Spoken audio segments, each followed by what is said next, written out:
It's been a year, one whole year, since I told my husband, "You're just the father of my kids, not my soulmate," at a block party. Sounds like the setup to a bad joke, right? Except the joke's on me. Justin's engaged. Her name's Ashley, and she's exactly the type of woman I used to make fun of. You know the type. CrossFit, meal preps, actually enjoys farmers markets.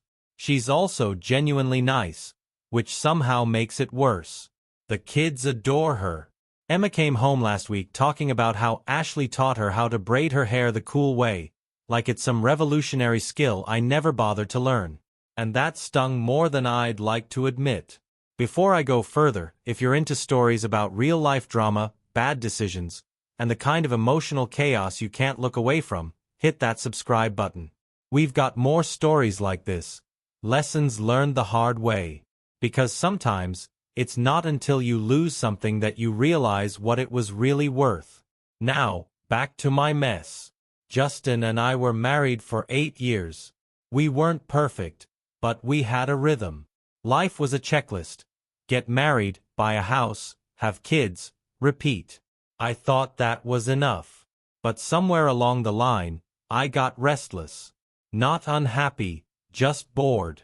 And when you're bored, you start picking apart things that don't need fixing. His laugh was too loud, his jokes too corny, his shirts always slightly wrinkled. I convinced myself that he wasn't the one, whatever that even means after years of shared bank accounts and school drop-offs. The block party was like any other. Neighbors pretending they liked each other more than they did, kids running around hopped up on lemonade and cotton candy. A couple of drinks in, I was feeling bold, surrounded by friends who nodded along to my complaints like they were gospel. I don't even remember what led up to it, but I heard myself say, loud enough for Justin and probably half the block to hear, "He's just the father of my kids, not my soulmate." The words hung in the air like smoke from a cheap grill. Justin didn't say anything. He just gave me this look. Not angry. Not hurt. Just empty. He nodded, turned around, and went back to flipping burgers like I hadn't just torched our entire marriage with one sentence. I thought we'd laugh about it later. We'd had worse fights, after all. But we didn't. That night, he slept on the couch. The next night too. A week later, he moved out. At first, I was defiant. Good riddance, I told myself. I'd get to rediscover who I was outside of being someone's wife.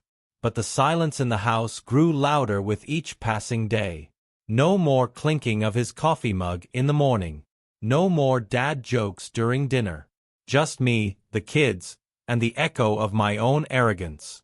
When he started dating Ashley, I didn't think much of it. It's just a rebound, I told myself. But then she stuck around. The kids liked her. Justin smiled differently around her. Lighter, freer, like he wasn't carrying the weight of my constant disappointment anymore. I remember the first time I saw them together at the kids' soccer game. She was sitting next to him, laughing at something he said. It was the laugh that got me.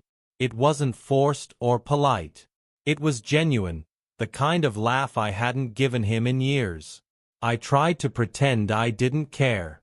Dated a bit myself. But no one stuck. They weren't Justin. They didn't know how I liked my coffee or that I snore when I've had too much wine. They didn't know the names of my childhood pets or the way I cry during cheesy commercials. Justin knew all of that. And I threw it away because I thought I deserved some grand, sweeping romance. Turns out, I had it all along. I was just too blind to see it. The kids started slipping Ashley's name into conversations like it was normal. Ashley makes the best pancakes. Ashley helped me with my science project. I smiled through gritted teeth, nodding along like it didn't bother me. But it did. It still does. Last week, Emma left her school folder at Justin's place. I volunteered to pick it up. When I arrived, Ashley answered the door. She greeted me with that same annoyingly perfect smile and invited me in. I almost declined, but curiosity, and maybe a little masochism, got the better of me. Their house was cozy. filled with the kind of warmth you can't fake. Family photos on the walls. Kids' drawings on the fridge. It felt like home. The kind I used to have. I spotted Justin in the kitchen, laughing with our son over something on his phone. He glanced up, saw me, and gave a polite nod. Nothing more. No anger.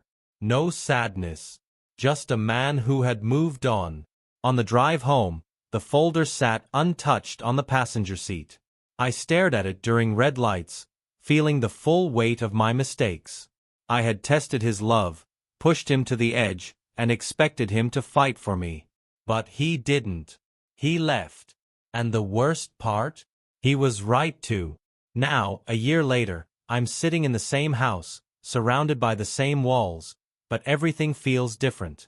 The silence is heavier, filled with the echoes of words I can't take back. So if you've made it this far, here's my advice. Don't mistake comfort for complacency. Don't test someone's love just to see if it's real.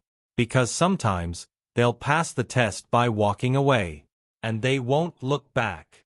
If you found this story relatable or eye-opening, subscribe to our channel. We share real-life lessons like this every day. Because sometimes, hearing someone else's mistakes is the wake-up call we all need. Thank you for listening.